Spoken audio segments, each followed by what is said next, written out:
Hi అండి, welcome back to PNV Telugu channel. ఈరోజు నేను ప్రసాదాలు తయారు చేశానండి. నిమ్మకాయ పులిహార. నిమ్మకాయ పులిహార అనేది మన నవరాత్రుల్లోనూ రెండో రోజు అమ్మవారికి అన్నపూర్ణ దేవిగా కొలుస్తాం కదండి. ఆ రోజు అమ్మవారికి ఎంతో ఇష్టమైన నిమ్మకాయ పులిహార తయారు చేశానండి. నెక్స్ట్ వచ్చేసి బతుకమ్మకి మనం రెండో రోజు అటుకులు బెల్లంతో నైవేద్యం పెడతామండి. ఈ రెండు ప్రసాదాలు ఎలా తయారు చేశాను ఏంటనేది మీకు వీడియోలో చూపిస్తానండి. వీడియోలోకి వెళ్ళే ముందు మీరు ఎవరైనా మా ఛానల్ కానీ ఫస్ట్ టైం చూసినట్లయితే ఛానల్ను సబ్స్క్రైబ్ చేసుకోండి.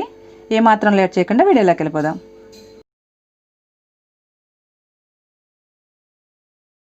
ఈరోజు నేను పులిహార చేస్తున్నానండి. నిమ్మకాయ పులిహారకి ముందే రైస్ ఉడకపెట్టుకొని పక్కన పెట్టుకున్నానండి. చక్కగా ఇలాగ పొడిపుల్లాడుతూ ఉంచుకోవాలన్నమాట. వార్చుకుంటే బాగా వస్తుంది మనకి. బియ్యం అనేది నేను మిల్లి బియ్యం అండి, ప్యాకెట్ బియ్యం కాదు. అందుకనే కొంచెం కలర్ తక్కువగా కనిపిస్తుంది మీకు. ఇప్పుడు దీంట్లోకి నూనె పసుపు వేసి ఫస్ట్ కలుపుకుందామండి.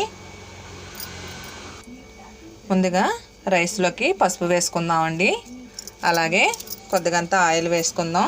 ఆయిల్ వేసి కలుపుకుంటే రైస్కి మొత్తం బాగా పడుతుంది పసుపు అనేది. ఇలా మొత్తం అంతా కలిపేసుకుందామండి పసుపు పట్టే వరకు.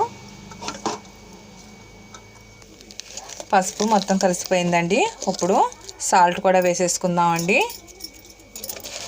సాల్ట్ వేసుకుని ఇప్పుడు మొత్తం కలుపుకుందాం ఇంకొకసారి. ఇప్పుడు పులిహోరని తాలింపు వేసుకుందామండి. ముందుగా ఆయిల్ పోసి పెట్టుకున్నాను. పల్లీలు వేయించుకుందామండి. ఫస్ట్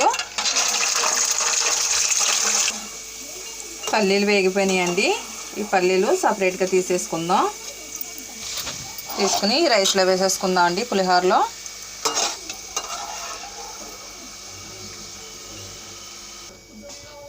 ఇప్పుడు పల్లీలు తీసేసాం కదండి. అల్లం ముక్కలు చిన్న చిన్న ముక్కలుగా కట్ చేసి పెట్టుకున్నాను. అల్లం ముక్కలు, పచ్చిశనగపప్పు,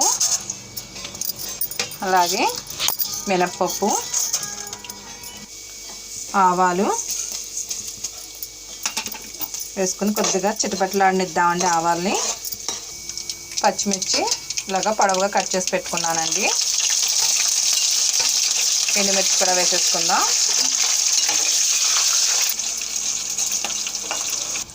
కరివేపాకు కూడా ఎక్కువ వేస్తున్నానండి. కరివేపాకు ఎక్కువ వేస్తే బాగుంటుంది పులిహోరలోకని ఎక్కువ వేస్తున్నాను. ఇది కూడా వేయించుకుందామండి.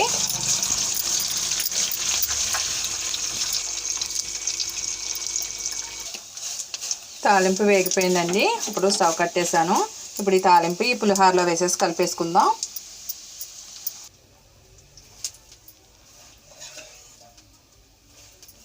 పల్లీలు అనేవి ఫస్ట్ వేయించుకుని వేసుకుంటే మనకి మాడిపోకుండా ఉంటాయండి. అందుకనే ఫస్ట్ పల్లీలు వేయించుకున్నాక తాలింపులు అనేవి తర్వాత వేసాను.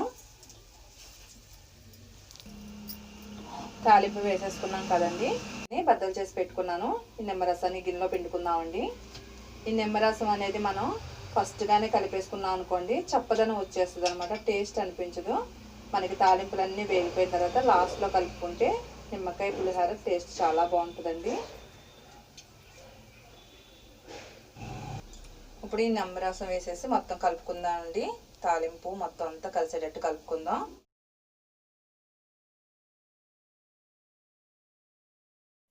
చూసారండి, అమ్మవారికి ఎంతో ఇష్టమైన నిమ్మకాయ పులిహోర రెడీ అయిపోయింది. అటుకులు బెల్లంతోనే ప్రసాదం తయారు చేస్తున్నానండి. బతుకమ్మకి మనం రెండో రోజు పెట్టే ప్రసాదమే ఇది, అటుకులు బెల్లం అనమాట. ఈ అటుకులు బెల్లాన్ని కలుపుకుందామండి.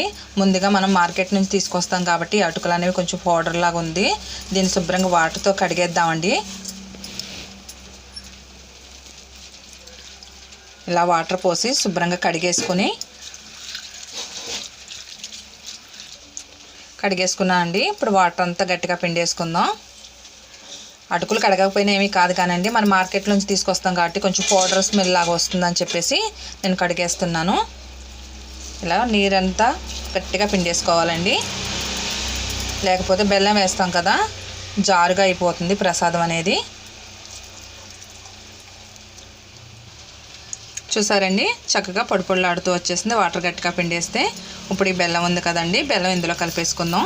ఈ అటుకులు బెల్లం ప్రసాదం అనేది మనకు బతుకమ్మకి చాలా ఇష్టమైన ప్రసాదం అండి.